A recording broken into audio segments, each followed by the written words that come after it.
and the too much coffee and too much sugar and too much work.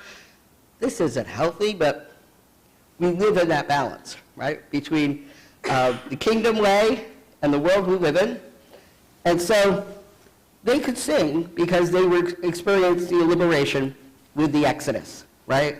They were no longer bound to the production quotas and the expectations of Egypt and Egypt's God. So they were dancing and they were singing, they were full of joy. And it's no secret that our bodies need rest for restoration. Our minds, bodies, and spirits, our inner core and our frame all need regular rest. And we live our lives in the balance between that Egypt reality and the kingdom reality, a healthy balance.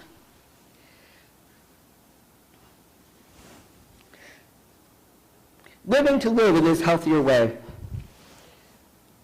It honors the fullness of our humanity, and our very human needs are at the core of Sabbath. And so, one booklet that was circulating at annual conference yesterday was about a need to balance work, rest, and play. I have to read the chapter on play. I don't think I play enough, right? I know a few years ago at church, I set up a game night at church, and I think we should do that here. Maybe, even if it's in the afternoon. Once you get people playing games like Trouble or Life or Masterpiece or Clue or whatever they call it, games that they may have played 20 or 30 or 40 years ago, after they've done this for a while, even with people who might not be too familiar with them, it invokes something, and they start relaxing.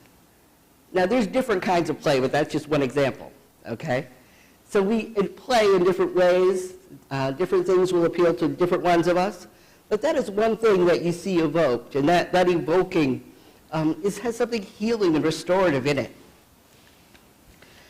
And when we embrace the concept of Sabbath rest and renewal, we embrace it for every human being. In the scripture it says all the human beings, not just you, right? So reminding us of that humanity, we have common human needs, basic needs for each person on the planet, and to honor that need for rest for each person, for a mutual flourishing. And so we take time to draw near to God, to find the quiet center, and usually when we do that, as we finally just rest and let the world go by for a little while, we find ourselves restored. It happens again and again. It's part of a cycle. And I'm not legalistic about Sabbath the way some might be. I've worked with many people over the years, and I've worked in different professions over the years. When I worked in seasonal work at the museum, there were Sundays I worked, right? We were open a certain number of months. Sunday was a day of work. I needed to find my rest and restoration at other times, in other ways, other parts of the year perhaps, but there would be some Sundays that I would be working. Some people are not comfortable with that, and that is what is according to your conscience and between you and God, right? Because we live in that balance.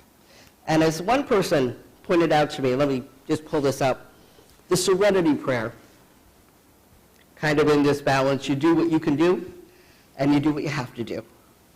God, grant me the serenity to accept the things I cannot change, the courage to change the things I can, and the wisdom to distinguish the one from the other.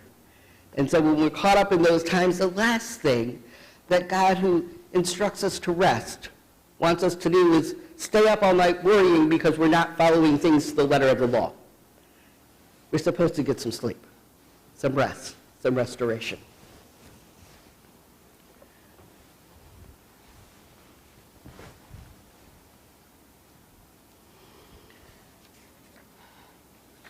So we seek the rest and the restoration to bring out our inner creativity, the fullness, remind us of who we are and whose we are, for living in community with mindfulness, compassion, and wisdom.